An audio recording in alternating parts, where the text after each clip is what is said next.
Salam pemirsa, jumpa lagi di channel Mata Ketiga.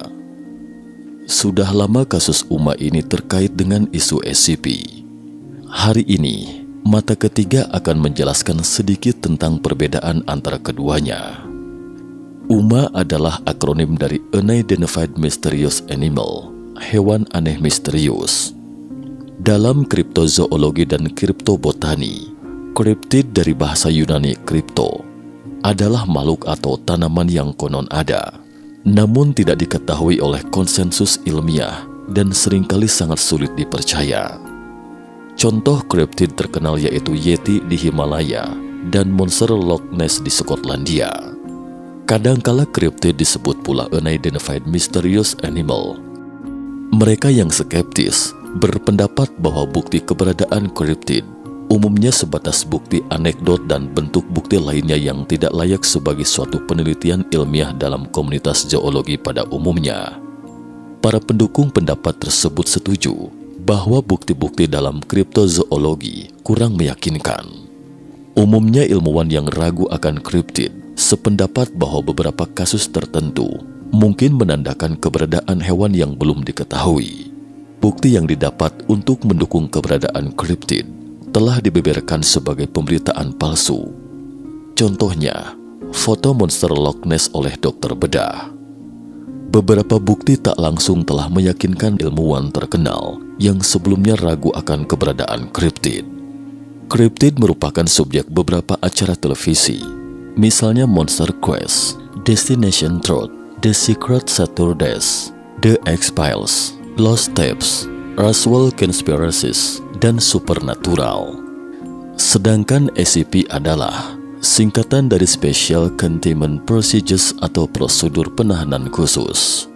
Secure Containment Protects atau SCP Foundation adalah sebuah organisasi yang bertugas untuk melakukan penanganan terhadap benda-benda dan makhluk-makhluk yang memiliki anomali tertentu dan dianggap dapat mengancam normalitas dunia kita. Dalam situsnya, SCP Foundation mengklaim sebagai entitas yang beroperasi di luar yurisdiksi dan dipercaya sejumlah pemerintah negara besar untuk mengatasi anomali terkait objek, entitas dan fenomena yang diklaim menimbulkan ancaman signifikan terhadap keamanan global, baik menyebabkan kerugian fisik maupun psikologis. Penjelasan mengenai SCP Foundation juga bisa ditemukan dalam artikel berjudul The Web's Creepiest Fictional Wiki is Now a Mind-Bending Video Game yang dipublikasikan situs Wired. Dalam artikel tersebut dijelaskan bahwa SCP Foundation adalah proyek fiksi kolaboratif yang melibatkan ratusan kontributor. Situs tersebut penuh dengan ratusan tulisan tentang objek dan entitas aneh yang menentang hukum alam. Demikian diungkap Wired. Namun perlu Mata Ketiga tegaskan, SCP Foundation itu adalah fiksi. Ingat, ya, fiksi, bukan sungguhan apalagi hoax. Harap dibedakan antara fiksi dan hoax. Website tersebut adalah website berbagai informasi tentang SCP, dan di sanalah awal mula SCP. Di website tersebut juga ditulis mewakili SCP Foundation. Web tersebut hanya untuk hiburan saja.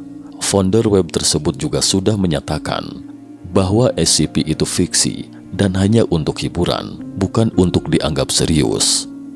Setiap makhluk SCP itu ditulis oleh seseorang dan orang tersebut akan menyumbangkan ceritanya ke web ini. Kalian juga bisa menyumbang cerita tentang SCP ke web tersebut. Jadi pada intinya, fungsi web ini adalah tempat menampung cerita makhluk-makhluk SCP. Itulah bedanya antara UMA dan SCP ini. Situs ensiklopedia Wikipedia adalah contoh dari proyek kolaboratif karena kegiatan penulisan artikel di situs tersebut dikerjakan oleh para pengguna internet secara bersama-sama. Kalau untuk ranah penulis fiksi, SCP adalah contoh dari proyek kolaboratif. SCP adalah sebutan untuk suatu dunia fiktif, tidak benar-benar nyata, di mana dalam dunia versi ini ada sebuah organisasi rahasia bernama SCP Foundation yang bertugas menangkap dan mempelajari makhluk-makhluk abnormal.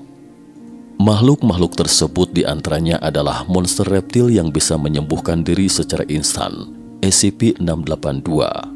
Sosok wajah tanpa badan yang menghuni tangga tanpa ujung bawah, SCP-087.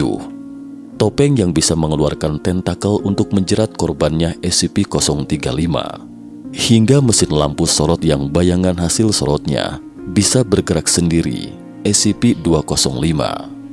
Di dalam ceritanya, setiap kali anggota yayasan SCP berhasil mengidentifikasi suatu makhluk, maka makhluk yang bersangkutan akan diberi nama SCP dengan tambahan kode angka di belakangnya, misalnya SCP-173.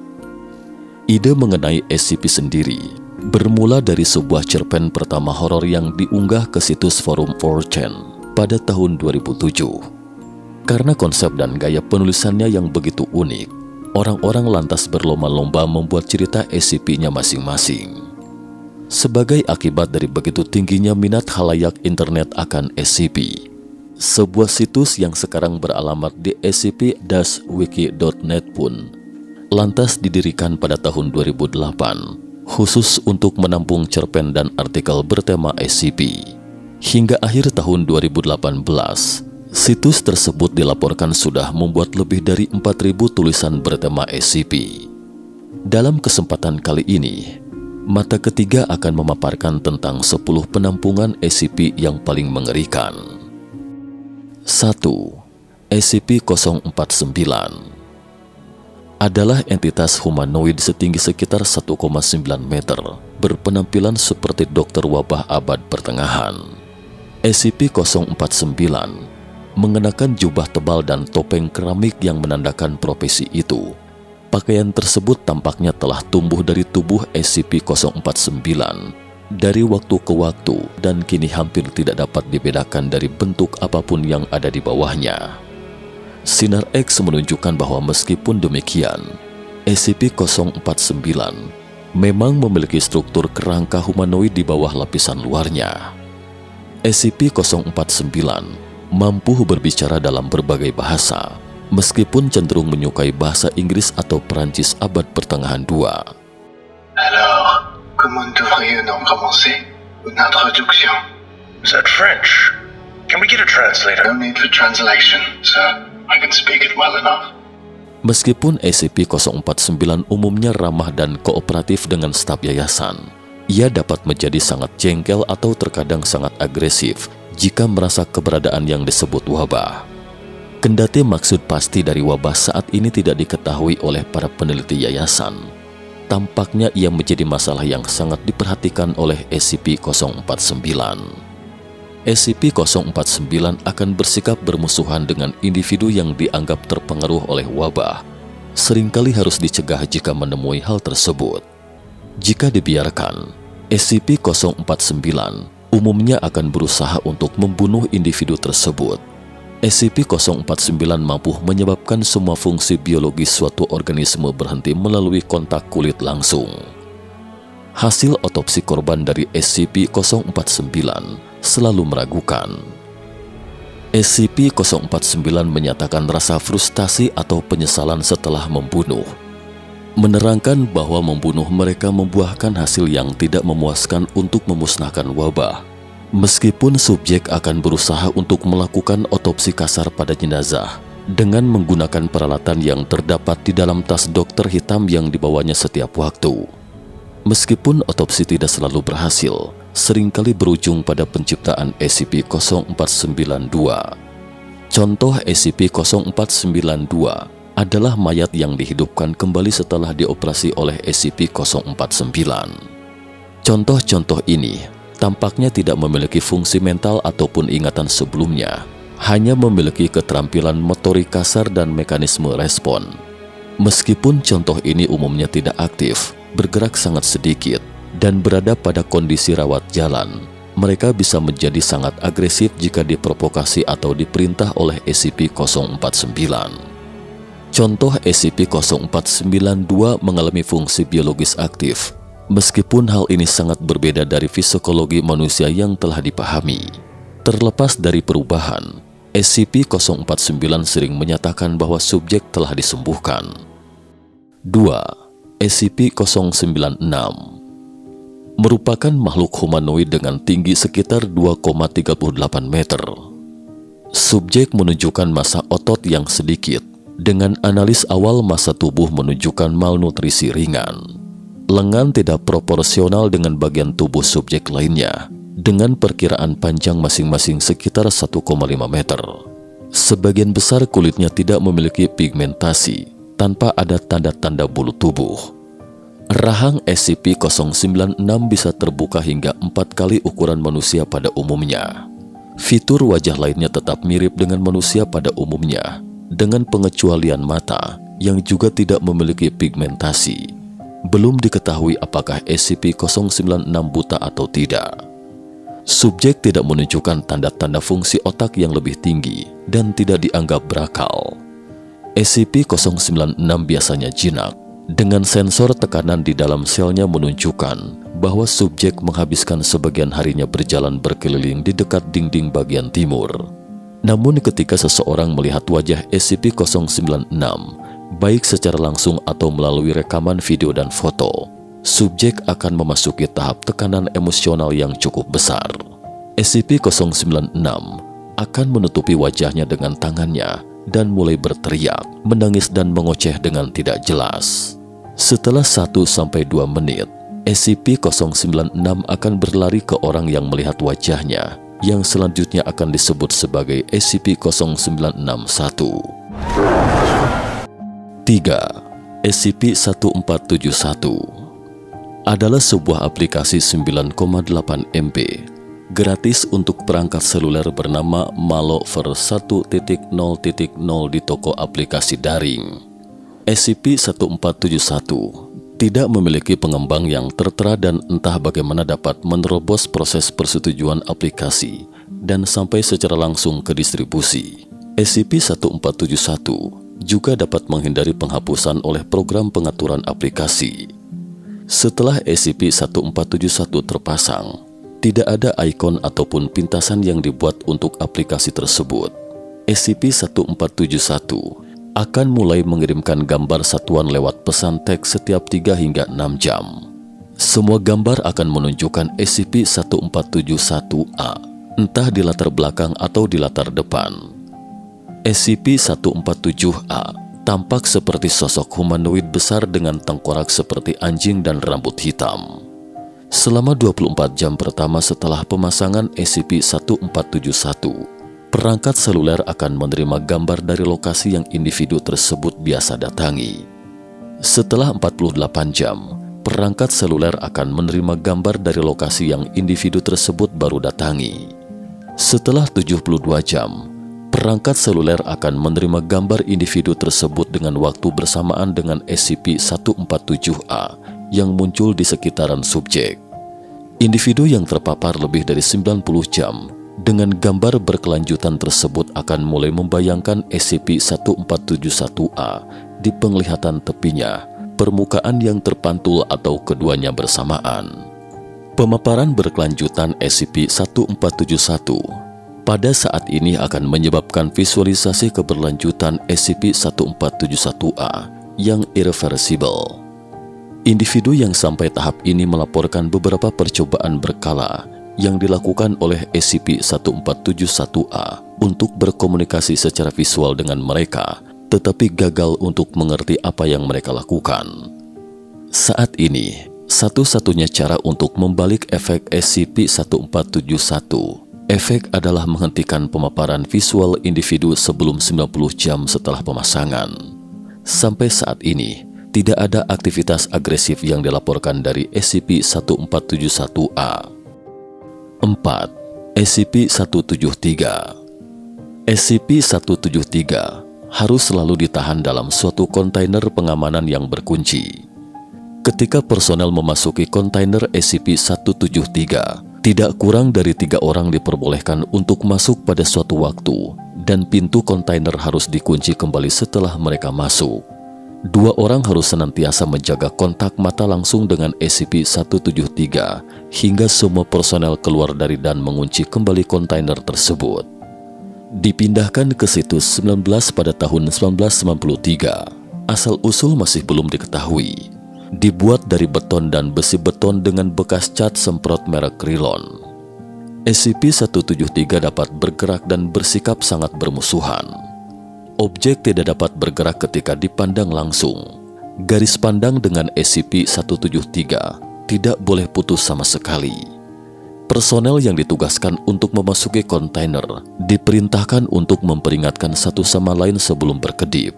Objek dilaporkan menyerang dengan cara mematahkan leher pada pangkal tengkorak atau melalui pencekikan. Jika serangan terjadi, personel melaporkan adanya suara gesekan batu dari dalam kontainer penahanan ketika tak ada orang di dalam. Hal ini dianggap normal, dan perubahan apapun terhadap perilaku ini harus dilaporkan kepada pengawal HMCL atau Hazardous Materials Contamination yang bertugas. Zat coklat kemerahan di lantai merupakan kombinasi feses dan darah. Asal zat ini tidak diketahui, kontainer penahanan wajib dibersihkan setiap 2 kali seminggu. 5. SCP-682. SCP harus dihancurkan secepat mungkin. Pada saat ini, tidak ada cara yang tersedia bagi tim SCP untuk menghancurkan SCP-682, hanya mampu menyebabkan kerusakan fisik yang parah. SCP-682 harus ditahan dalam ruangan 5 meter x 5 meter x 5 meter dan diperkuat dengan 25 cm plat baja tahan asam dan plat baja yang melapisi semua permukaan dalam. Ruangan penahanan harus diisi dengan asam hidroklorik sampai SCP-682 terendam dan lumpuh. Semua usaha SCP-682 untuk bergerak, berbicara, atau pelanggaran penahanan harus direspon dengan cepat dan dengan kekuatan penuh. Personel dilarang untuk berbicara dengan SCP-682 karena takut untuk memprovokasinya hingga marah. You need to start taking this seriously and speaking to them. Incredible. You sit there. Semua personel yang tidak diizinkan untuk mencoba berkomunikasi dengan SCP-682 akan ditahan dan disangkarkan dengan paksa atau kekerasan. Karena seringnya melakukan upaya pelanggaran penahanan, kesulitan penahanan dan kelumpuhan, atau ancaman organisasi yang tinggi, SCP-682 harus ditahan di lokasi. Organisasi akan menggunakan sumber daya yang terbaik untuk mempertahankan semua wilayah dalam radius 50 km. SCP-682 adalah makhluk besar, makhluk yang mirip seperti reptil, asal makhluk ini tidak diketahui. Makhluk ini terlihat sangat pintar dan diamati untuk terlibat dalam komunikasi yang kompleks dengan SCP-079 selama waktu terpapar mereka yang terbatas. SCP-682 terlihat membenci semua kehidupan, seperti yang telah dinyatakan dalam beberapa wawancara selama penahanan.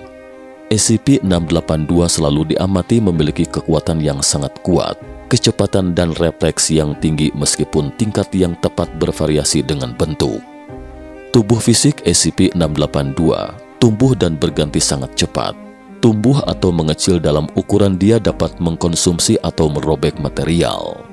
SCP-682 mendapat energi dari apapun yang ia konsumsi, organik atau anorganik. Sistem pencernaannya tampak dibantu oleh satu set insang penyaringan dalam lubang hidung SCP-682 yang mampu menghapus materi yang terdapat di zat cair, memungkinkan untuk terus bergenerasi dari zat asam yang terkandung di dalamnya. Kemampuan SCP-682 untuk meregenerasi dan ketahanan yang menakjubkan, dan SCP-682 telah terlihat bergerak dan berbicara dengan tubuhnya yang telah 87% hancur atau membusuk. Jika terjadi pelanggaran penahanan, SCP-682 akan dilacak dan kembali ditangkap oleh semua personel task force yang tersedia, dan tidak ada tim dengan anggota yang kurang dari 7 anggota akan diizinkan untuk terlibat. 6. SCP-1981 adalah tipe Betamax standar, Ronald Reagan Cut-Off Well Talking. SCP-1981 awalnya ditemui oleh juru tulis arsip di Perpustakaan Kepresidenan Ronald Reagan pada tahun 1991 yang setelah menontonnya memberitahu polisi dengan maksud untuk menemukan pembuat rekaman itu untuk mengajukan tuduhan kecabulan. SCP-1981 tampaknya adalah rekaman video rumahan mantan Presiden Amerika Serikat Ronald Reagan yang menyampaikan video Evil Empire kepada Asosiasi Nasional Evangelis di Sheraton Twin Towers Hotel Orlando pada 3 Agustus 1983. Namun pada 1 menit dan 10 detik, pidato mulai menyimpang dan menjadi aneh. Akhirnya menyerupai pidato yang tidak pernah dibuat oleh Reagan. Dimulai sekitar 5 menit, beberapa sayatan, laserasi dan luka penetrasi, luka tembak atau luka sayatan tapi sangat dalam, meskipun tidak ada sumber luka yang sesuai yang terlihat. Meskipun menderita luka fisik yang kemungkinan besar akan melumpuhkan orang biasa, Reagan akan terus menyampaikan pidatonya sampai pita suaranya putus, atau pita itu berubah menjadi statis pada pukul 22.34. Setelah memutar ulang SCP-1981 dan memulai pemutaran, Reagan akan menyampaikan pidato yang sepenuhnya baru, seringkali sangat berbeda dari yang diamati sebelumnya. Topiknya mencakup penyiksaan, penganiayaan anak, dan pengorbanan ritual. Trauma yang ditimbulkan pada Reagan juga tampak berbeda, dengan penyulaan dan mutilasi alat kelamin. Dalam kira-kira 1 dari 7 tampilan SCP-1981, sosok yang mengenakan jubah hitam dengan tudung kerucut akan menggantikan anggota acak dari detail Fresh Reagan untuk selanjutnya disebut sebagai SCP-1981-1. Signifikasi kemunculan SCP-1981-1 saat ini tidak diketahui. Pidato yang disampaikan oleh Reagan sebagian besar tidak koheren, tidak memiliki struktur tematik yang mendasarinya, dan sebagian besar terdiri dari anekdot dan perumpamaan yang tidak masuk akal. Namun terkadang referensi dibuat untuk peristiwa masa depan yang tidak mungkin diketahui atau diperkirakan oleh Reagan, seperti serangan teroris 11 September, hasil pemilu Rusia 2008. Karena alasan ini, waktu dan upaya yang ketat telah dicurahkan untuk merekam pidato yang disampaikan pada setiap pemutaran. Upaya untuk mereplikasi SCP-1981 ke tape Betamax serupa menemui kegagalan. Namun kamera yang digunakan untuk merekam televisi SCP-1981 yang disiarkan telah berhasil menangkap pemutaran individu. Setiap pengamatan yang dilakukan pada SCP-1981 harus direkam pada camcorder yang disediakan. Interferensi magnetik alami selama bertahun-tahun telah sangat menurunkan kualitas sinyal SCP-1981, membuatnya semakin sulit untuk menyaring informasi penting dari pemutaran ulang. Selain itu, sifat mengerikan dari mutilasi yang dilakukan terhadap Reagan telah digambarkan sebagai sangat mengganggu. Dan untuk alasan ini disarankan agar setiap personel yang merasa mual atau sakit setelah pemutaran ulang mengunjungi fasilitas psikiatri di tempat untuk evaluasi level 3.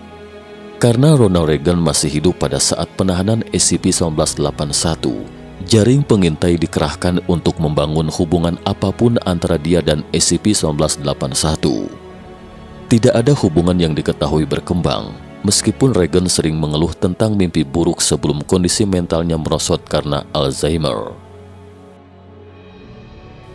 7. SCP-106. Sosoknya seperti manusia tua yang menyeramkan.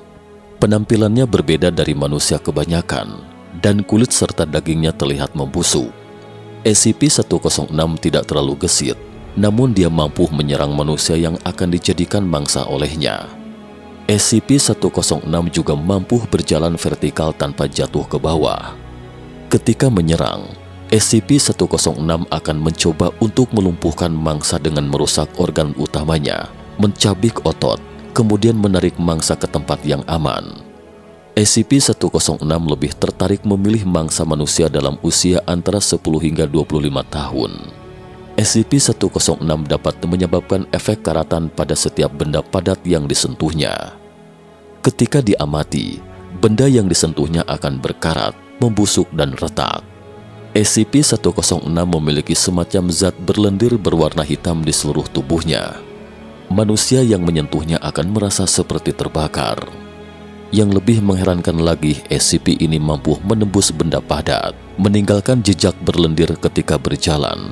Ketika dia menembus benda padat, misalnya dinding, dia akan masuk ke dimensi lain. Belum diketahui apakah dia juga memiliki markas rahasia di dimensinya itu. SCP-106 jarang bergerak dan wajahnya selalu terlihat tanpa ekspresi. Penyebab kenapa makhluk ini jarang bergerak tidak diketahui. Namun mungkin ini hanyalah taktiknya untuk melarikan diri. SCP-106 pernah menyerang dan menculik seorang staf lalu membunuhnya. Dia juga menyebabkan kerusakan sel dan membuat kotor sel penahanan dan situs sebelumnya. SCP-106 berburu mangsa dan membunuhnya karena rasa ingin, bukan karena dia lapar. SCP-106 akan menyerang lalu mengumpulkan beberapa mayat mangsanya. Dia juga sering membiarkan mangsanya tetap hidup di dalam dimensinya. Untuk memasuki dimensi SCP-106, tampaknya hanya dapat dilakukan oleh SCP-106 sendiri.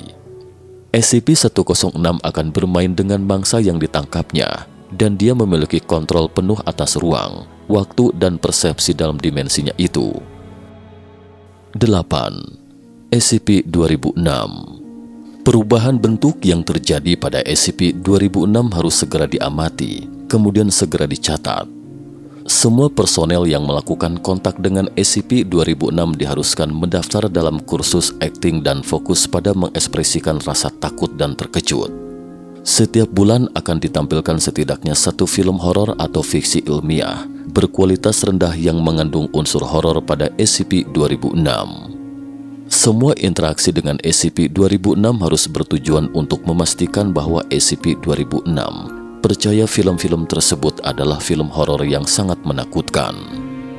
SCP-2006 adalah entitas berbentuk bola dengan diameter sekitar 50 cm dalam keadaan standar. Tujuan tertulis SCP-2006 adalah untuk menimbulkan perasaan takut dan atau horor pada sebanyak mungkin manusia.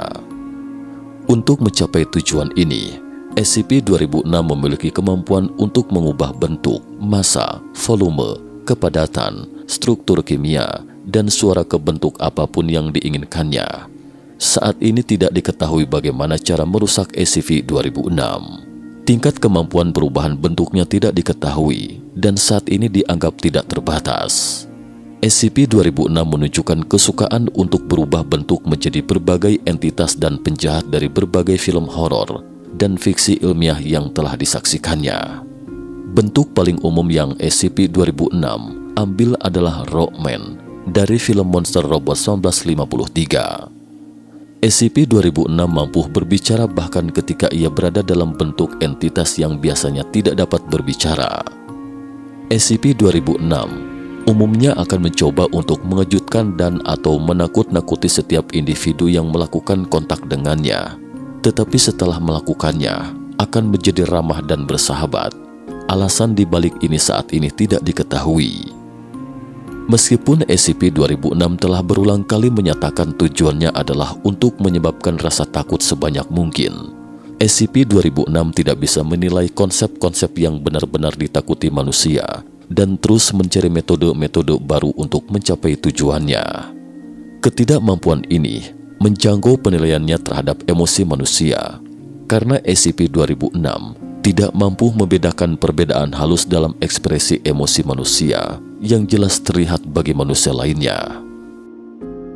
9. SCP-993 merupakan program televisi anak-anak berjudul Bubble Sang Badut. SCP-993 sepertinya dibuat dengan gaya kartun pendidikan, dengan alur utama dari sebagian besar episode adalah berupa karakter tituler mempelajari keahlian atau aktivitas baru.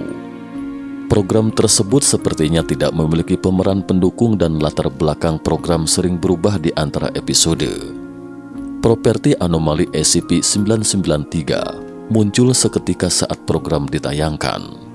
Siapapun yang berusia 10 tahun atau lebih yang menontonnya akan langsung jatuh pingsan saat program dimulai dan akan tetap tak sadar sampai akhir program, melaporkan rasa sakit kepala yang menusuk seketika sebelum pingsan.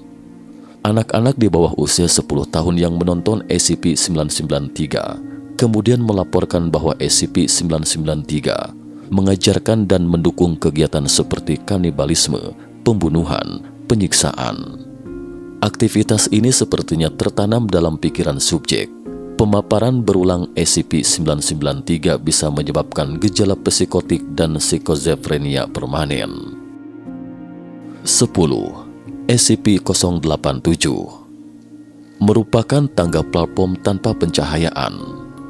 Tangga menurun dengan sudut 38 derajat sepanjang 13 langkah sebelum mencapai platform setengah lingkaran dengan diameter kurang lebih 3 meter. Putaran menurun 180 derajat pada setiap platform. Desain SCP-087 membatasi subjek dengan jarak visual sekitar 1 hingga 5 tangga. Sumber cahaya diperlukan bagi subjek yang menjelajahi SCP-087 karena tidak ada lampu atau jendela di dalamnya. Sumber cahaya yang lebih terang dari 75 watt terbukti tidak efektif karena SCP-087 rupanya menyerap cahaya berlebih. Sumber dari panggilan tersebut diperkirakan berlokasi kurang lebih 200 meter di bawah platform awal. Meski begitu, usaha apapun untuk telah gagal membawa subjek lebih dekat ke sumber tersebut. Kedalaman dari jalan turun yang dihitung dalam penjelajahan 4, penjelajahan terpanjang, terbukti lebih jauh dari struktur yang memungkinkan dari bangunan dan lingkungan geologis. Hingga saat ini, belum diketahui apakah SCP-087 memiliki titik akhir. SCP-087 telah mengalami 4 penjelajahan yang dilengkapi rekaman video oleh personel kelas D. Setiap subjek yang melaksanakan penjelajahan telah menemui SCP-0871 yang memiliki rupa wajah tanpa pupil, lubang hidung, ataupun mulut. Sifat dari SCP-0871 tidak jelas, tapi telah dipastikan bahwa dia bukan sumber dari suara permohonan. Subjek menunjukkan rasa paranoid dan takut yang intens saat berhadapan dengan SCP-0871, tapi belum dipastikan apakah perasaan tersebut tidak biasa atau hanya reaksi alami. Cukup sekian dulu topik kita hari ini. Terima kasih atas perhatiannya.